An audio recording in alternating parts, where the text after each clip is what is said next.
Hello, I'm Jerry Hammerbold. Now that this DIY bathroom remodeling project is complete, today I'll go over how I upgraded the cabinets as well as finished them. To complete the remodeling process of the bathroom, we've got to update everything. So far we've put in the quartz countertops, the undermount sinks, the new plumbing hardware, as well as tile on the floor.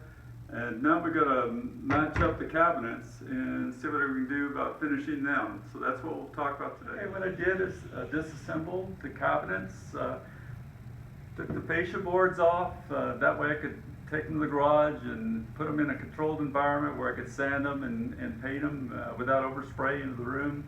I taped off the room around the cabinets to make sure that the countertop and the flooring didn't get overspray or the wall.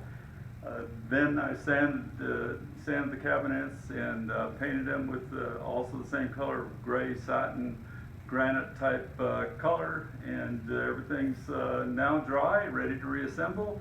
I'm going to reassemble all the items and drill holes for the handles, and then we'll be done. Okay, now that this DIY project is complete, everything's all set. Come and join me next week. And make sure to subscribe and follow me. Thank you.